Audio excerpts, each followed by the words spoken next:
Welcome. Message from the streets. Today's topic, interesting topic. Once again, controversial. All from a person's perspective or paradigm of thinking.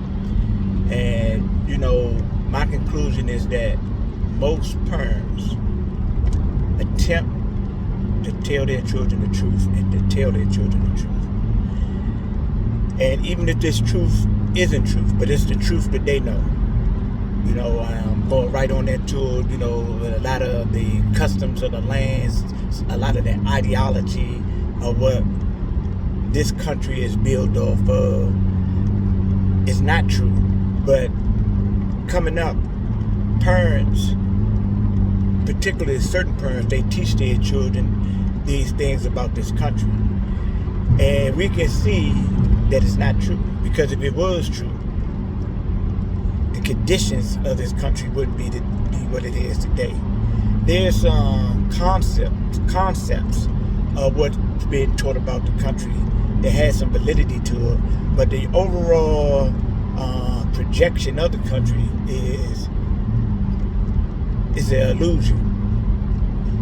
And every day, within society itself, we see the hypocrisy, the distortion in the judicial branch of the government, in the legislative branch of the government, all the way up to the executive branch.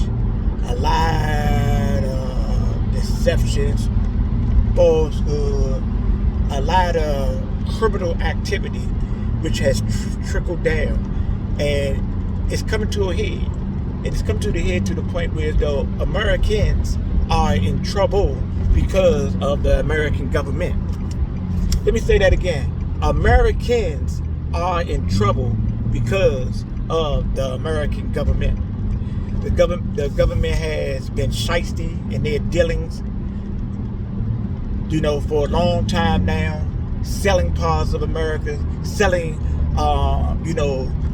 Social Security numbers, selling, the certificates of birth, all types of subtle activity that's going on undermining the populace. The people think one thing going on, but another thing going on. So many people in the United States do not know that the United States do not own the Federal Reserve. They don't even know what the Federal Reserve is. The Federal Reserve, ladies and gentlemen, is a central banking system. And this is a central banking system that owns the currency of the United States. We are borrowing the money or playing with the money just like Monopoly. Thomas Jefferson, the third president, was highly against and opposed the central banking system. Now, you may say, how are you going to say that? Well, first of all, we call the currency $1 bill, $2 bill, $5 bill, $10 bill, $20 bill, $50 bill, $100 bill. That's a fallacy. The terminology bill actually means something, but it don't mean what we think it means. The name of the currency, just look at the front of it, any bill that you choose from 1 to 100, and you'll see on the top of it, it says it's a Federal Reserve note.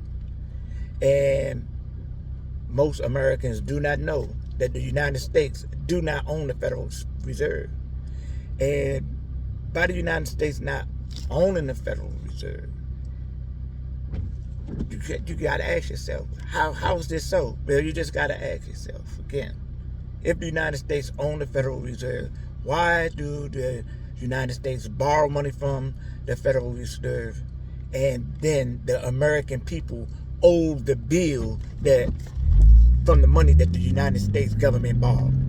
That's how it works. This is what I said again.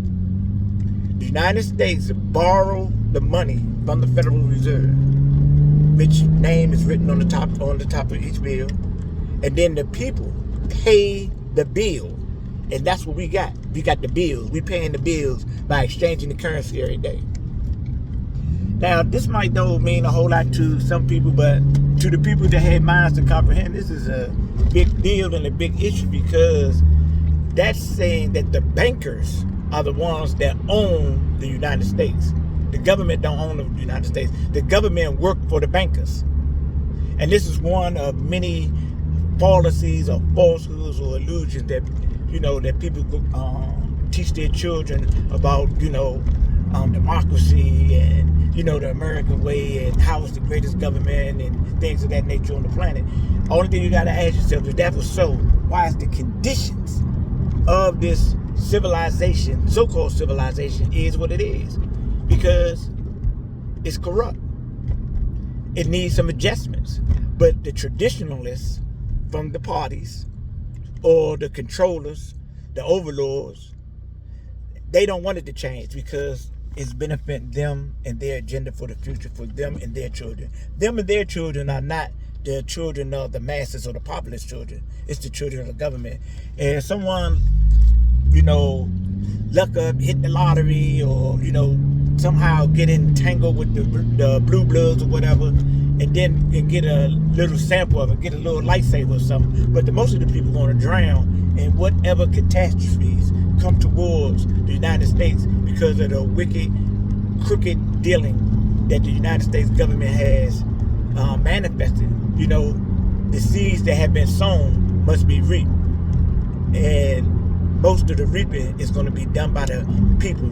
If you're going to be sent off to war, be in starvation, has different types of events take place that has been socially engineered by the government that will cripple your advancement and your development and your happiness while you're here.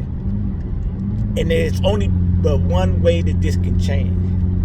And we the people, by the people, of the people. That's it and that's all. That's just my perspective, my point of view. This information is for entertainment purposes only. Hey man, if we don't wake up, the nightmare will be upon us sooner than we think. Peace.